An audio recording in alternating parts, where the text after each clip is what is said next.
বৈধ টোটো চিহ্নিতকরণে রেজিস্ট্রেশন বাধ্যতামূলক এবং চালকদের তৈরি করতে হবে ড্রাইভিং লাইসেন্স, নির্দেশ ইটাহার ব্লক প্রশাসনের।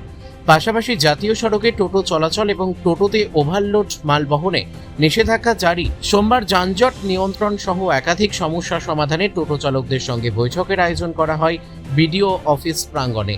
একই সঙ্গে প্রশাসনের কাছে নির্দিষ্ট স্ট্যান্ডের দাবি জানান টোটো চালকরা। উল্লেখ্য, সরকারি নির্দেশিকাকে বুড়ো আঙুল দেখিয়ে যেভাবে টোটোর দাপাদাপি বাড়ছে তাতে ব্যাপক যানজট সৃষ্টি হচ্ছে। এমনকি জাতীয় সড়কে অবাধ টোটো চলাচলের ফলে মাঝে মধ্যেই ঘটছে দুর্ঘটনাও।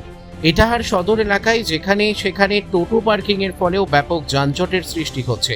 ফলে টোটোর দাপাদাপি রুখতে রীতিমতো বেগ পেতে হচ্ছে পুলিশ প্রশাসনকেও। তাই এবার টোটোর গতিবিধি নিয়ন্ত্রণ করতে এবার কড়া মনোভাব নিল ইটাহার ব্লক প্রশাসন। সোমবার ইটাহার বিডিও অফিসে BDO Dibyendu Sarkar, IC Abhishek Talukdar, motor vehicles inspector Kaushik Singha, traffic OC Samiran Kabiraj, গ্রাম পঞ্চায়েত সদস্যা সবিতা বর্মন সহ অন্যান্যরা টোটো চালকদের সঙ্গে বৈঠক করে একাধিক নির্দেশিকার কথা জানান। স্যার, আজকে টোটোদের একটা যানজটের সমস্যা হচ্ছিল। সবাই এতদিন ধরে টোটোর সমস্যার জন্য আপনারা প্রশাসনের দ্বারস্থ হয়েছে, আপনারা ওদের ডেকে একটা মিটিং করলেন। কি হলো স্যার মিটিংয়ে? ওদের বলা হলো যে এনএইচে কোনোভাবেই চালানো যাবে না টোটো, একদম আজকে থেকে বন্ধ করা হবে এনএইচে চালানো। সবাইকে রেজিস্ট্রেশন করতে বলা হলো। আর যাতে টোটো ওভারলোডিং না হয়, ওদের যেটা আছে 3.5 কুইন্টাল, ওইটাই ওদের ম্যাক্সিমাম ওয়েট নিতে পারবে, এর থেকে বেশি নিতে পারবে।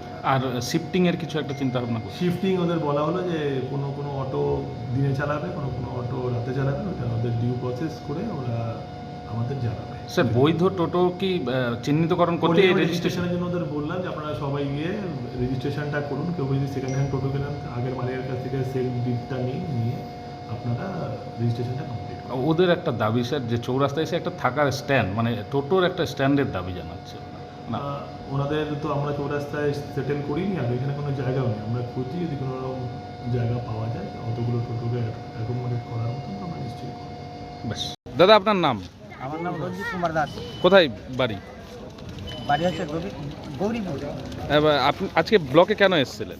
এই যে আমাদের টোটোর যে সমস্যা, গাড়ি রাখার সমস্যা, তারপরে রাস্তায় চলতে সমস্যা, যানজটে হচ্ছে যানজট। তো কি বললো প্রশাসন থেকে? প্রশাসন বললো যে এগুলান করতে হবে, রেজিস্ট্রেশন করতে হবে, নাম্বারিং করতে হবে, লাইসেন্স করতেই হবে। আর তখন সব যখন হয়ে যাবে তারপর একটা নির্দিষ্ট রুটের ব্যবস্থা করে দিবে। আর ন্যাশনালে একদম চড়া নিষিদ্ধ বললো, ওটা অ্যালাউ করা যাবে না, ডালাটা খোলা যাবে। আপনাদের কিছু দাবি আছে? দাবি জানালেন? আমাদের একটা দাবি রাখা হলো যে আমাদের একটা টোটো রাখার নির্দিষ্ট জায়গা চাই। তো আপনাদের এখন জায়গা নাই? না, এখন বর্তমানে জায়গা নাই। কোথায় দাঁড়ান? আমরা ওই যে রাস্তার পাশেই দাঁড়াই, যখন তখন তারাই দেয়, সমস্যা হচ্ছে। টায়ারগুলো ছেঁড়া করে দেয় না হলে। ইটাহার থেকে দিবাকর মজুমদারের রিপোর্ট, পুলিশ নিউজ।